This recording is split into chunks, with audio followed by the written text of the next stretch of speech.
Bienvenue sur ma chaîne YouTube @centre de tout. Si tu es nouveau, alors installe-toi confortablement. Si tu es ancien, alors installe-toi comme d'habitude. Pour ne pas rater les prochaines vidéos sur ma chaîne YouTube, abonne-toi et active la cloche de notification. Like et partage la vidéo si tu as aimé. Alors, c'est parti pour le vif du sujet. Merci d'être encore présent sur la chaîne @centre de tous. Je vois vos likes et commentaires, cela me va droit au cœur et cela m'encourage à faire beaucoup plus de vidéos.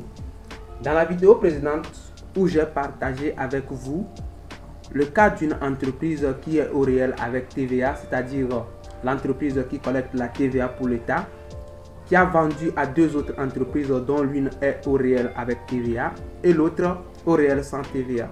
À la fin de la vidéo, je vous avais promis de faire une autre vidéo dans laquelle je vais partager avec vous le cas d'une entreprise qui est au réel sans TVA, c'est-à-dire qui ne collecte pas la TVA pour l'État, qui va vendre à deux autres entreprises dont l'une serait au réel avec TVA et l'autre serait au réel sans TVA.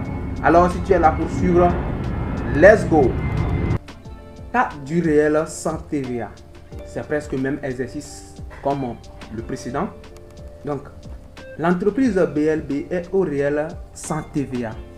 Le 3 janvier 2023, elle a vendu de marchandises pour un montant de 2 millions hors taxes à son client X, qui est au réel avec TVA, et 1 million hors taxes à Y, qui est au réel sans TVA. Hors taxe là, ça veut dire qu'il ne collecte pas la TVA pour l'État.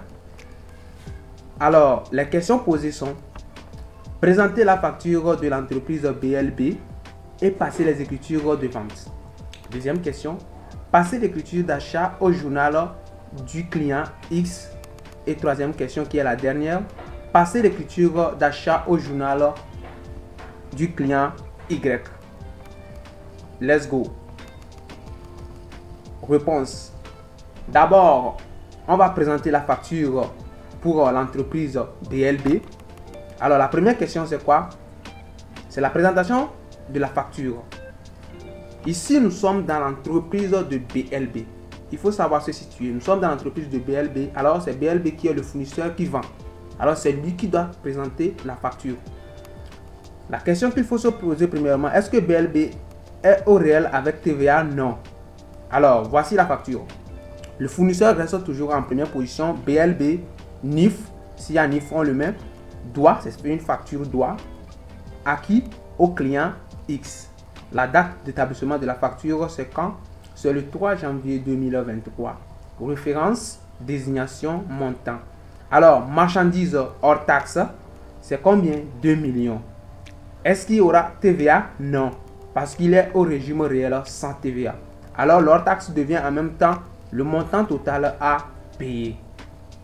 Alors, toujours dans l'entreprise de BLB, on va passer les écritures de vente. Donc, passer l'écriture de vente ici, il faut se poser la question suivante. L'entreprise vend quoi et à qui?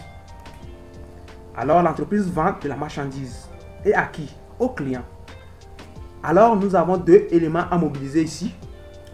Un élément qui est vente de marchandises et l'autre qui est client. Alors, le client va rester où et la marchandise va rester où? La deuxième question qu'il faut se poser est que quoi? La marchandise va sortir chez nous dans l'entreprise et va aller chez le client. Alors, en comptabilité, tout ce qui sort, sort par le crédit et tout ce qui rentre, rentre par le débit. Et aussi toujours en comptabilité, le compte client est codifié par le numéro de compte 4111 et le compte vente de marchandises est codifié par 7011. Alors, la marchandise va sortir. Alors, vente de marchandises, le compte de vente de marchandises va rester où? Au crédit. Parce que tout ce qui sort, sort par le crédit. Et le client qui va recevoir la marchandise va rester où? Au débit. Vous voyez, non? Et on va mettre quel montant? Leur taxe. Voilà.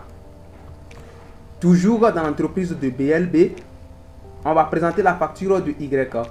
Même scénario, BLB comme fournisseur, NIF, facture doit à quel client Y, même date. Alors, La marchandise hors taxe, c'est combien? C'est 1 million. Le montant total à payer, c'est combien? Toujours 1 million.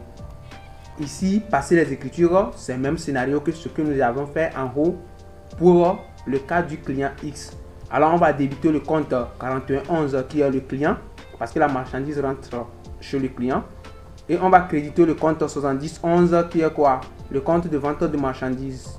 Voilà. Et on met toujours le montant hors taxe. Maintenant, nous allons partir dans l'entreprise de X. Alors, dans l'entreprise de X, X fait quoi? X achète. BLB vend, mais X, lui, autre, achète.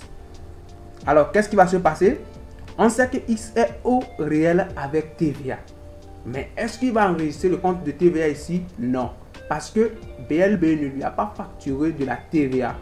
Donc, lui aussi, il va enregistrer quoi? L'hors taxe. Bien sûr qu'il est au réel avec TVA, mais il va enregistrer le montant en hors taxe. Alors, qu'est-ce qui va se passer? Il va débiter le compte 11, qui va mettre le montant hors taxe, bien sûr, et il va créditer le compte du fournisseur 4011 et il va mettre quel montant aussi? L'hors taxe. Alors, on va aller chez le client, dans l'entreprise de client Y. Même scénario, Y est au réel sans TVA. C'est pareil. Alors, qu'est-ce qu'il va faire? Il va débiter le compte 71 et après, il va créditer le compte 4011. Il va mettre le montant hors taxe, bien sûr. Donc, nous sommes déjà à la fin de la vidéo. Donc, si tu as aimé, n'oublie pas de me laisser un pouce bleu. Si tu n'es pas encore abonné, abonne-toi pour les prochaines vidéos. Donc, dans la prochaine vidéo, je vais partager avec vous comment les écritures comptables impactent les états financiers.